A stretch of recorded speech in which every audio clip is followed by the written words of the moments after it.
Olá, meus irmãos. A paz do Mestre Jesus esteja com todos vocês. Que Deus abençoe quem me ouve.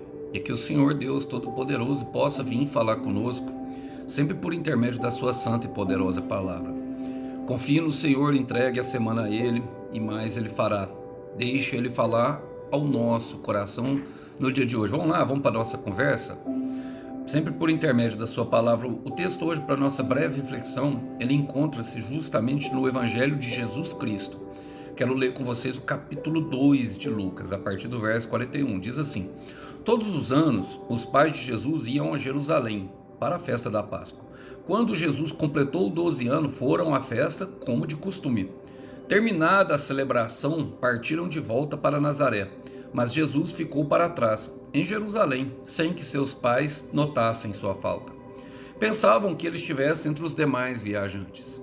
Mas depois de caminharem um dia inteiro, começaram a procurá-lo entre os parentes e amigos. Como não o encontravam, voltaram a Jerusalém para procurá-lo. Por fim, depois de 3 dias, acharam Jesus no templo, sentado entre os mestres da lei, ouvindo-os e fazendo perguntas. Todos que o ouviam se admiravam de seu entendimento e de suas respostas. Quando viram, seus pais ficaram perplexos. Sua mãe lhe disse: Filho, por que você fez isso conosco? Seu pai e eu estávamos aflitos, procurando você por toda parte. Mas por que me procuravam? Perguntou ele. Não sabiam que eu devia estar na casa de meu pai? Não entenderam, porém, o que ele quis dizer. Então voltou com os pais para Nazaré. Eles eram obedientes. Sua mãe guardava todas essas coisas no coração. Jesus crescia em sabedoria, em estatura e no favor de Deus e das pessoas. Glória a Deus, irmãos. Essa é uma preciosidade do evangelista Lucas. Lucas é o único que relata, que dá esse relato sagrado para nós daquilo que é a infância, daquilo que algum momento ali da infância do Senhor Jesus. Os outros 3 evangelistas não trazem isso para nós, e é uma preciosidade. Por quê? Porque assim como Jesus cresceu em estatura, em graça e em sabedoria, nós também estamos em crescimento, em processo de maturação. Esse é o nosso processo diante de Deus, irmãos. É isso que nós vivemos. E a palavra fala aqui que era justamente a festa anual. Tinha 3 festas anuais que Deus estabelecia. Uma delas era a Páscoa, que significa o Pechá, aquilo que foi comemorado no dia de ontem aqui no Brasil. E entendendo isso, nós sabemos que era costume deles viajarem anualmente justamente para Jerusalém. Eles moravam em Nazaré, a palavra relata, pelo menos nessa época. E entender isso vai trazer uma facilitação daquilo que é o entendimento dessa palavra aplicado à nossa vida. Os 12 anos se referia justamente a Jesus assumir a sua maioridade, a sua responsabilidade. Ele já teria algumas responsabilidades como homem da casa. Os israelitas, eles não tinham a fase de adolescência, namoro. Algumas coisas são criadas pela sociedade moderna, irmãos. E antigamente não existia isso. Era algo que o homem já aprendia e a mulher já aprendia os seus afazeres daquilo que era construir uma família desde o início. E 12 anos eles já eram caracterizados como totalmente capazes de exercer algumas funções. Logicamente, essa maioridade ela é religiosa e não civil, mas o que os obrigavam de certa maneira a exercer algumas atividades que as crianças daqui não exercem. Vamos lá, vamos para a nossa conversa, vamos contemporalizar e trazer para a nossa vida. Começa falando assim, todos os anos os pais de Jesus iam a Jerusalém para a festa da Páscoa. Como eu falei, a festa da Páscoa era anual. Era algo que o povo de Deus se via ali fazer. Era uma festa, irmãos. Era uma festa. Era um momento de festança, era um momento de descanso, talvez rever alguns amigos. Era um momento de alegria, era um momento bom. Mas independente daquilo que Deus mandou você fazer, ou do roteiro que Deus traçou, não mude o roteiro ou não mude o método, porque não obteve resultado. Eu quero repetir, não mude o método ou o roteiro porque não obteve o resultado. É importante nós ficarmos fiéis à palavra que Deus nos deu. A festa a Páscoa era uma festa instituída pela palavra de Deus. Então, seja fiel à palavra que Deus implantou em teu coração. Devemos ser fiel totalmente àquilo que o Senhor colocou nós para fazermos, independente se ainda não alcançamos o resultado. Em Deuteronômio, capítulo 29, versículo 9, diz o seguinte: portanto, cumpram todas as condições dessa aliança, para que tudo o que fizerem dê certo. É na repetição, meu irmão. Eu costumo falar, minha irmã, que nós somos aquilo que repetidas vezes nós fazemos. Quanto mais vezes fazemos, ficaremos bom. Irmão, se você não fez algo e você começar a fazer, não se assuste e não dá conta de fazer no começo. Se você nunca pregou, comece a pregar, comece a fazer vídeos aí na sua casa, começa a pregar sem plateia, sem assembleia, sem público. Comece a fazer, porque à medida que você vai fazendo, você vai sendo aperfeiçoado. Essa palavra na linguagem viva, eu gosto dela porque fala assim: obedeçam fielmente aos termos dessa aliança. E a fidelidade ela é mostrada justamente em momentos de dificuldade, não em momentos em que tudo vai bem, em momentos que nós já sabemos fazer. Porque vamos aprender aquilo que deve ser feito justamente mediante a dificuldade. Eu sempre gosto de contar e vou falar novamente, creio que é pertinente. Eu era gago, não gostava de apresentar os trabalhos na escola, não sabia falar em público, tinha maior medo. Eu tinha medo, irmão, de falar em público, eu tinha pavor de falar em público. Hoje é tranquilo, mas nós somos aquilo que repetidas vezes fazemos. Então não mude o método ou o roteiro, porque sem que o Senhor altere, irmão. Continue com o método que o Senhor lhe deu até obter o resultado. E a palavra continua assim, falando assim, ó: quando Jesus completou 12 anos, foram à festa como de costume. Foram à festa. 12 anos fala de idade de governo, irmãos. 12 anos fala justamente do autocontrole. 12 anos é o governo. Deus tem a intenção de devolver o governo da nossa vida. Jesus fala da palavra encarnada. Jesus é a palavra encarnada. Independente se ele tinha 0 ano, ou 30 anos, ou 33, quando ele morreu, irmãos, quando ele foi crucificado na cruz, ele era o mesmo Jesus. Jesus Cristo era o mesmo. Hebreus 13:8 fala que 13:8 fala que Jesus Cristo era o mesmo ontem, é o mesmo hoje e será o mesmo para sempre. Ele é o Filho de Deus, ele era Deus, ele era a própria divindade. Então devemos entender que enquanto fazemos, a palavra cresce. Enquanto fazemos aquilo que estamos fazendo, estamos repetindo, seguindo fielmente ao Senhor, a palavra cresce dentro do nosso coração.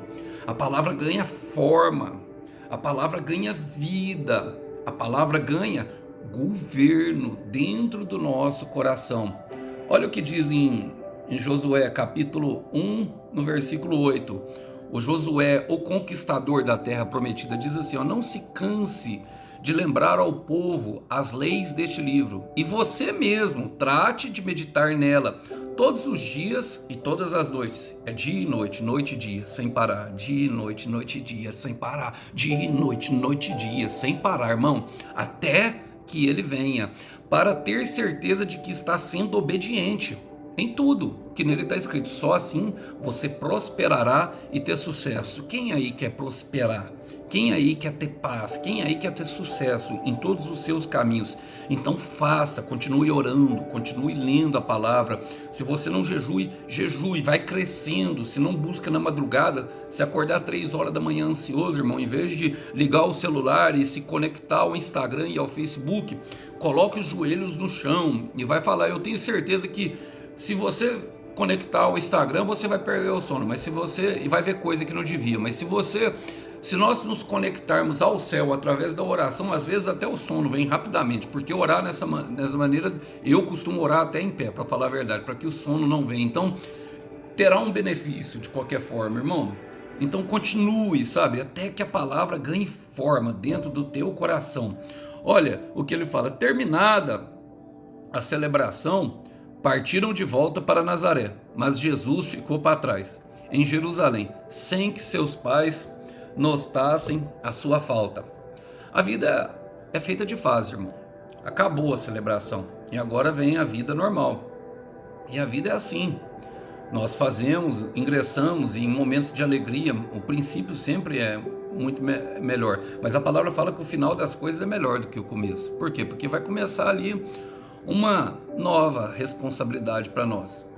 Ingressamos numa faculdade, é muito bom, mas vai ter um meio do caminho ali. E devemos entender que a vida vai ter essas fases. E quando passamos do vestibular é muito bom, mas a alegria do final, que é justamente conquistar aquilo que se ganhou, aquilo que se obteve, que é justamente o conhecimento para ingressar num mercado de trabalho vigente, a qual nós sonhamos durante toda a vida, vai acontecer. E na época da formatura é uma época de festa, mas vai acabar a formatura e aí vai começar uma nova jornada. Vai começar a jornada de trabalho. Então, a vida é feita de fase, irmão. A vida é feita de fase, meu irmão. Cuide para não perder o que se conquistou durante aquela fase. Deixar o Jesus para trás, irmão. Deixar o Jesus. Olha, mas Jesus ficou para trás em Jerusalém sem que seus pais notassem a sua falta. Nem notaram a falta de Jesus. Agora é de responsabilidade de quem, irmãos? Uma criança de 12 anos. É responsabilidade de José e de Maria. Eles deveriam estar atentos. Então nós devemos cuidar, irmão. Devemos ter cuidado nessas coisas. E aqui se cumpre uma palavra que está em Isaías, capítulo 49, versículo 15. Porque mesmo que nós venhamos a se esquecer, o Senhor jamais se esquece daquilo que Ele prometeu, dos seus propósitos para a nossa vida. Mas é necessário que nós tenhamos atenção, irmão. Em Isaías 49, 15 diz, será que uma mãe poderia esquecer do seu filho que ainda mama? Tá certo que Jesus ainda não mamava, já não mamava mais, já estava com 12 anos, já estava ingressando na maioridade religiosa. E deixar de ter compaixão do próprio filho, mesmo que isso acontecesse, eu nunca me esqueceria de você. E é o que o Senhor está falando. Às vezes o propósito se perdeu. Eu estou pregando aqui para pessoas que não cuidaram daquilo que era promessa, em determinado momento se perdeu. Não cuidaram daquilo que é a palavra ficou para trás sem que notasse. Não cuidaram daquilo que Jesus entregou. E em determinado momento, aquilo até se tornou rotineiro, se tornou chato, se tornou monótono, se tornou sem graça. E talvez por isso nem notamos, talvez por isso nem tomamos o devido cuidado, mas não perca, sabe, aquilo que foi conquistado vai precisar lá da frente, principalmente a palavra de Deus. Jesus é a palavra. Jesus é a manifestação da palavra em nossa vida. Jesus é a verdade da nossa vida. Jesus é o nosso caminho.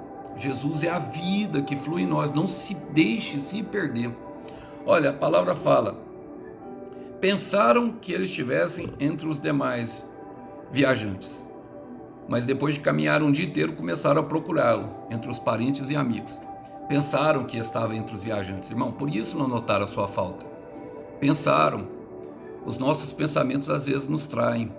Os nossos pensamentos às vezes vão nos levar a uma caminhada em vão.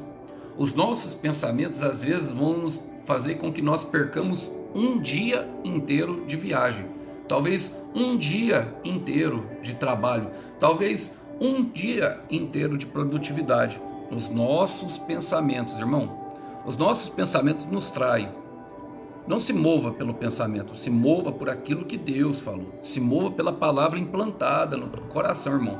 Se mova, minha irmã, a palavra implantada no coração, irmã.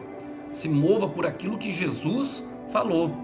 Em Isaías 55, versículo 8, fala que os pensamentos do Senhor não são os nossos pensamentos. Isso quer dizer que os pensamentos deles são diferentes de nós, inclusive sobre nós mesmos.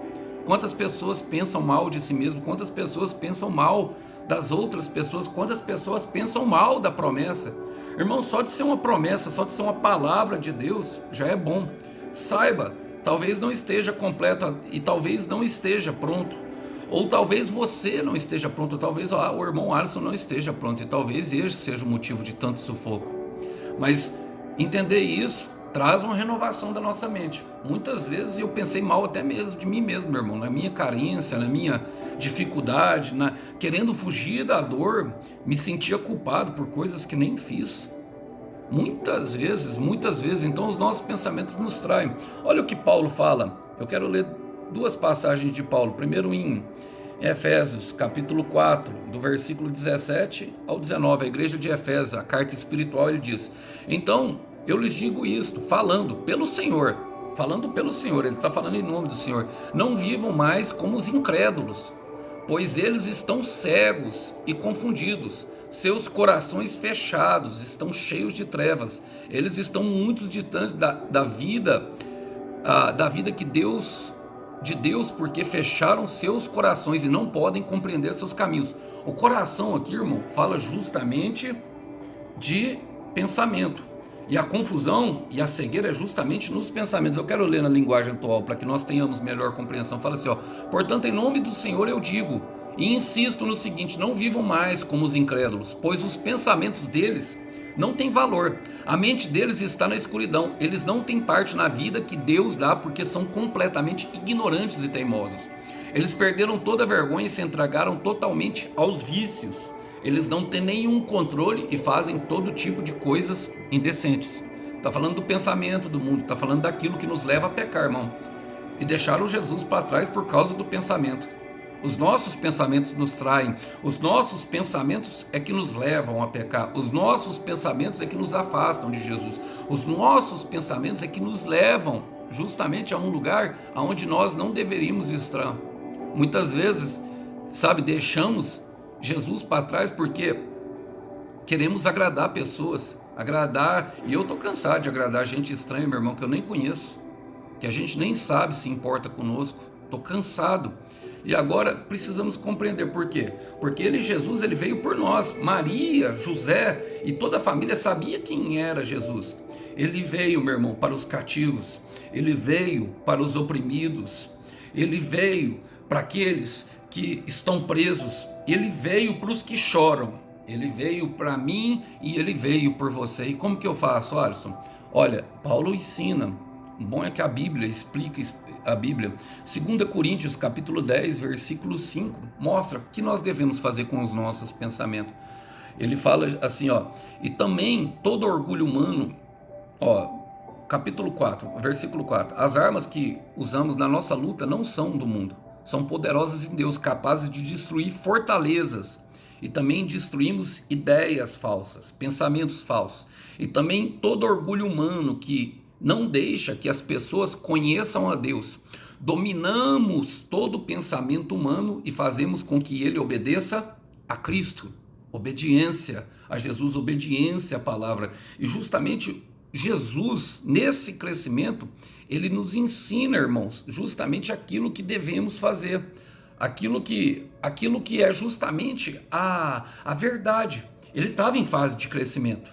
Ele era uma criança, mas já tinha muito mais conhecimento e sabedoria, que é o que a palavra vai falar. Fala assim, por fim, fala assim: como não encontraram, voltaram para Jerusalém para procurá-lo. Eu gosto dessa parte, irmão. Por quê? Porque eles procuravam entre os parentes e amigos. Eles procuravam na caravana. E Jesus não estava lá. Jesus, sabe, irmão? E eu vou falar algo bem sério. Jesus, ele não está na tumba. Ele não está morto. Jesus, ele não está na cruz, como aparece em algumas igrejas, fraquinho, parece que até pálido. Jesus, as respostas que nós procuramos não está entre os nossos amigos e entre os nossos parentes, não. Não encontraremos a ajuda que necessitamos, irmãos, e que precisamos longe de Jesus. Não encontraremos a ajuda e as respostas que buscamos longe de Deus. Volte para Ele. Voltaram para Jerusalém. Jerusalém fala do centro da vontade de Deus. E sabia, meu irmão, minha irmã, que Deus tem uma vontade para mim e para a sua vida? Você sabia? Para procurá-lo, para procurar Ele. Por quê, irmão? Porque só encontraremos Ele no centro da vontade de Deus. E para isso é necessário se arrepender dos nossos caminhos. Andaram um dia à toa por causa dos seus pensamentos. Andaram um dia sem propósito. Andaram um dia, sem rumo. Andaram um dia em que não encontrariam o que buscavam. Por quê? Porque estavam obedecendo os seus próprios pensamentos. Mas quando nós nos voltamos para Deus, Ele tem todas as respostas que nós precisamos. Em 2 Crônicas, capítulo 7, versículo 14, fala: então, se o meu povo, aqueles que pertencem somente a mim, que se chamam pelo meu nome, se arrepender, abandonar os seus pecados e orar a mim, ou seja, falar comigo, e eu os ouvirei do céu, perdoarei os seus pecados e farei o país progredir, ou seja, sararei a sua terra. Sararei a sua terra novamente. É o que ele fala. E a terra fala de nós, irmão. Nós somos pó da terra. Nós fomos feito pó, e a intenção de Deus é nos curar a nossa vida, curar as nossas emoções, curar tudo aquilo que uma caminhada sem Jesus proporcionou a nós durante aquele tempo. Foram pensamentos enganosos, pensamentos mundanos, pensamentos que nos fizeram afundar. Tenho convicção disso, porque eu vim de lá, irmão. Eu sei o que eu estou falando. Eu já vivi as duas fases, e até hoje esses pensamentos, se eu não tomar cuidado, eles tentam tomar conta do meu coração, tomar conta da minha mente. A maior batalha que nós enfrentamos é justamente aqui. Agora só encontraremos ajuda perto de Jesus. Então é necessário voltar para Jerusalém, é necessário voltar-se para onde Deus nos colocou no princípio. Olha, ele fala: por fim, depois de 3 dias, acharam Jesus no templo, sentado entre os mestres da lei, ouvindo e fazendo perguntas. Irmãos, essa parte é muito boa, não é verdade? Por quê, irmão? Porque depois do processo, 3 dias fala justamente da morte e da ressurreição de Jesus. 3 dias fala do peixe, fala de abandonar a nova vida e assumir a nova vida em Cristo.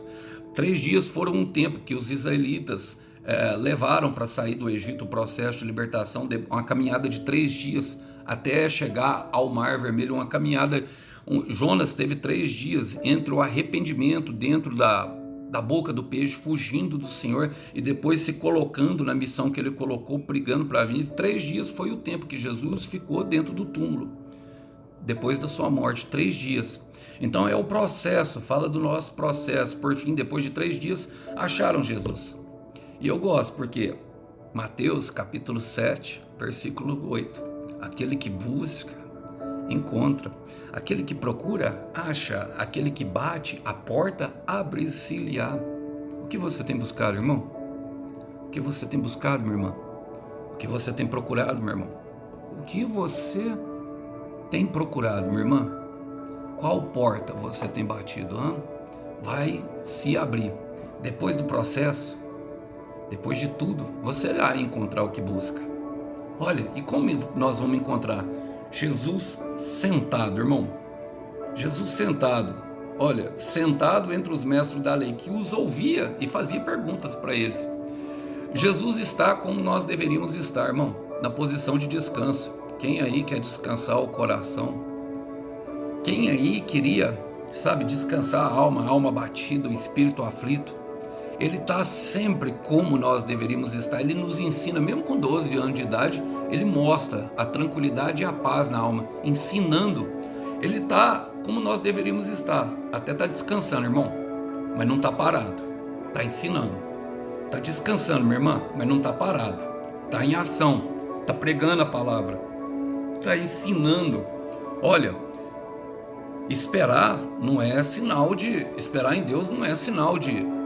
Não é mesmo, irmão. Não é mesmo, irmã. Um sinal de fazer corpo mole, pensando que Deus vai fazer tudo por nós. Não, não, não. A palavra fala, justamente em Isaías 64, versículo 4, que desde a antiguidade jamais se viu ou ouviu falar em um Deus que trabalha para aqueles que nele esperam. Mas a esperança nossa, ela deve ser justamente em preparo daquilo que nós temos pedido, não é verdade? Sentado, descansando, sabendo que Deus está fazendo a parte dele, mas que nós devemos fazer, sim, a nossa parte. E olha o que acontece no versículo 47. Todos os que ouviam se admiravam de seu entendimento e suas respostas. Sabe por quê, irmão, se admiravam? Sabe por quê, minha irmã, se admiravam? Porque todos que param um tempo para ouvir o mestre alcançam resposta. Meu Deus, eu estou pregando aqui para pessoas que não encontraram a sua resposta ainda. Estou pregando aqui para pessoas que estão em dificuldade do caminho. Ele é a luz para o nosso caminho. Ele é o pão que nos alimenta e dá força para a caminhada. Ele é justamente a luz que nos guia no meio da escuridão. Ele é a vida que traz Ele é a vida que traz, justamente ele é essa vida que traz vida às áreas mortas da nossa vida. Ele é a ressurreição dela e o avivamento para que nós possamos alcançar. Todos aqueles que ouvem ficam admirados. Sabe por que ficam admirados, irmão? Sabe por quê? Porque ninguém responde como Jesus. Ninguém tem a resposta que Jesus tem. Somente Jesus consegue saciar a alma cansada e aquele espírito que está abatido. Olha o que diz em Salmos, capítulo 91. É o Salmo da libertação, Salmo 91, versículo 15. Diz assim, ó: quando eles me chamarem, eu responderei, e estarei com eles nas horas de aflição, e os livrarei, e farei com que eles sejam respeitados. Deus trará respeito, irmão. Deus trará dignidade, minha irmã, a todas as áreas da vida. Então, sabe, tá cansado de procurar no meio de amigos, tá cansado de procurar no meio de parentes, como Maria e José estavam fazendo, estava cansado de procurar? Ouça o que Jesus tem a dizer, mas ouça com todo o coração, não deixe as emoções falar, como Maria fez. Olha só por quê. Quando ouviram, seus pais ficaram perplexos. Sua mãe lhe diz: filho, por que você fez isso conosco? Seu pai e eu estávamos aflitos, procurando por toda parte. E aqui vem um problema, irmão, por quê? A emoção tomou conta, logicamente. A emoção tomou conta do coração de Maria. Ela perdeu o filho, mas a culpa não era de Jesus. Jesus em tudo nunca pecou. A culpa era dela. A responsabilidade é dela. Era dela e do marido. Então, assuma a responsabilidade por seus atos. Assuma suas responsabilidades. Assuma tudo aquilo que Deus lhe entregou para você cuidar. Cuide de tudo aquilo que Deus lhe deu para cuidar. Assuma a responsabilidade. Sabe por quê, meu irmão? Às vezes é fácil olhar no espelho.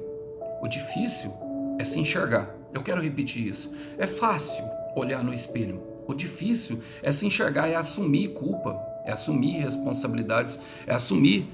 É muito fácil, sabe, falar que ama. É difícil amar o que não foi perdoado. Então, o que eu quero dizer, irmão, que o seu marido ainda é seu marido, mesmo que ele esteja entregue à cachaça. A sua esposa ainda é sua esposa, mesmo que ela esteja saindo com um mais novinho, com um carrão importado. Ainda é sua esposa. Se assumir um compromisso e uma responsabilidade, alguma coisa deu errado no meio do caminho, antes de tomar qualquer decisão, procure Jesus. Ele tem a resposta, mas assume a sua culpa, assuma a sua parte, assuma aquilo que estava errado no meio do processo. Olha o que diz, olha o que Timóteo diz justamente para... Olha o que Paulo diz para Timóteo na sua primeira carta, no capítulo 5, a um pastor de igreja. Ele fala: porém, aquele que não cuida dos seus parentes, especialmente da sua própria família, negou a fé. E esse é pior do que os incrédulos, do que os não creem. E é preciso nós entendermos isso, irmão. É preciso nós assumirmos as responsabilidades daquilo que nós fizemos de errado, principalmente diante de Deus. Maria estava ali tentando colocar a culpa, irmão. Tentaram colocar a culpa em quem? Em Jesus, irmão. Não coloque a culpa em Jesus pelas suas falhas. Não coloque a culpa em Jesus pelos seus erros. Nós todos tivemos muitos pecados. Nós todos tivemos muitos passos errados, os nossos muitos pecados. Em Esdras 10:4 fala: levante-se, pois o Senhor quem deve fazer isso. Está falando justamente para o trabalhador. Nós o apoiaremos, portanto, anime-se e mãos à obra. Mãos à obra, irmão. É as suas mãos, é através das suas mãos, dos seus pés, que Deus esmagará Satanás. Não se esqueça disso jamais. No versículo 49, partindo por final, ele fala: mas por que me procuravam? Perguntou ele. Não sabiam que eu deveria estar na casa do meu pai? Não entenderam, porém, o que ele quis dizer. Irmãos, muitas vezes o que o Senhor vai falar para nós não conseguiremos entender agora, mas entenderemos depois. João capítulo 13, versículo 7 fala: o que eu faço agora vocês não entendem, mas entenderão depois. E é importante nós entendermos, porque Jesus faz uma pergunta para elas. E a pergunta reflete justamente a pequenez da pergunta de Maria. Maria pergunta assim: por que você fez isso com nós? E ele rebate perguntando: por que vocês me procuravam? Porque Jesus, irmão, ele está em toda parte. Jesus é Deus. E olha, ele fala assim, não sabiam que devia estar na casa do meu pai. Agora Atos 7:59 diz que Deus não habita em templo de mão humana. Então o que eu quero dizer, irmão, que a resposta que Deus tem está dentro de você. Jesus está dentro de você, o Espírito Santo habita em nós, ele se move em nós, ele se move entre nós, nos conduzindo, nos guiando, advogando, orando com gemidos inexprimíveis, ele se move através de nós. Você é templo de Deus, meu irmão, você é morada do Espírito Santo, minha irmã. É aí que você vai encontrar a resposta. Você não vai encontrar a resposta em amigos, você não vai encontrar respostas em parentes, você não vai encontrar a resposta nem em seu pai, nem sua mãe, nem no seu pastor. Você quer saber a verdade? Não, não. Você não vai encontrar a resposta de um relacionamento frustrado curando com outro relacionamento que provavelmente será frustrado, se não você não encontrar a cura e a resposta dentro de si mesmo. Jesus habita na casa do seu pai. Olha o que diz em Ageu, capítulo 2, versículo 5. Logo depois, o Ageu se levantando para lembrar os israelitas da aliança no momento de reconstrução do templo. Ele fala, conforme a aliança que fiz com o meu povo quando tirei do Egito, justamente aquela que eu li para vocês no começo, fala, o meu espírito sempre estará entre vocês, está com vocês, portanto, não fiquem com medo, não tenha medo, pequeno rebanho, apenas creia. Em João 14, Jesus diz que esse Espírito estará primeiro com nós e depois em nós, e é por isso o motivo de tanto sufoco, porque está sendo feito uma limpeza durante o processo. Então, saiba que a resposta já está dentro, irmão. Deus já implantou a palavra dentro do seu coração, você está caminhando sobre ela, por mais que não pareça, já está. Até atingir o propósito, até atingir aquilo que você tem orado e tem pedido para Deus todos os dias. E no versículo 50 fala assim, então voltou com os pais para Nazaré. Eles eram obedientes. Lucas faz questão, meu irmão, de falar que Jesus obedecia em tudo, mesmo diante dessa pergunta que parece, mas não é. Porque Jesus, mesmo naquela idade, ainda era Deus. Ele era o mesmo ontem, é o mesmo hoje e será o mesmo para sempre. Mas eu quero me apegar a essa parte, porque fala assim, sua mãe guardava todas essas coisas no coração. Por quê? Ela teve um aprendizado mediante a aflição dela. Ela passou por um deserto. Ela passou por um processo duríssimo. Eu estou pregando aqui para pessoas que não têm entendido o que está acontecendo. Eu estou pregando aqui para pessoas que têm vivido processos duríssimos. Em Salmo 119, versículo 11, fala, escondi a tua palavra no coração para não pecar contra ti. Isso era um amadurecimento. Maria estava crescendo, irmão. Ela guardava as palavras no coração. Ela guardou quando veio os pastores. Guarde a palavra no coração. Para quê? Para que você vivencie a promessa. Para que você chegue a todas as palavras, toda vez que você lê um versículo, toda vez que estiver no meio de uma aflição, orar, guarde a palavra, guarde a pregação, guarde aquilo que impactou teu coração, esconda ela. Paulo fala, guardei a fé, combati o bom combate, terminei a carreira, mas ele fala que começou falando que lutou o bom combate. Para isso ele teve que guardar a fé num lugar escondido, irmão, num lugar onde ninguém vê. Num lugar onde Satanás, aquilo que não fala, Satanás não pode tocar. Aquilo que não fala, aquilo que nós não falamos, Satanás não pode agir contra. Guarde as palavras. Guarde como aprendizado. Guarde a palavra, medite no que aprendeu. Medite na palavra e no final entenda. O Senhor lhe dará vitória sobre a palavra, porque o Senhor zela para que a palavra dele se cumpra. Então guarde ela em teu coração. E no final, e eu quero partir aqui para o final, porque nos demoramos muito hoje, mas foi importante porque eu li o texto inteiro, e eu não via, irmãos, como fazer sem fazer o contexto inteiro. E diz assim, Jesus crescia em sabedoria, em estatura e em favor de Deus e das pessoas. E essa é a ideia de Deus, para mim e para a sua vida, irmão. Essa é a ideia de Deus. Essa é o motivo que nós temos. Esse talvez seja o motivo de tanto sufoco, esse seja o motivo dos sofrimentos. Deus permite a dor para que haja o amadurecimento, o crescimento. Ninguém amadurece sorrindo, irmão. Ninguém amadurece com um sorriso no rosto. Nós amadurecemos quando nós perdemos algo de muito valor, quando nós procuramos, no meio dessa busca, nós vamos encontrar ensinamentos valiosíssimos. Haverá crescimento diante de tudo que você tem vivido, irmão. Haverá crescimento, minha irmã, diante de tudo que você tem vivido, minha irmã. Guarde essa palavra no coração.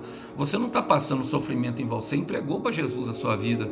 Não é em vão o seu sofrimento. Deus tem uma recompensa. Em várias partes da palavra ele fala que tem uma recompensa para o nosso trabalho. Eles encontraram Jesus.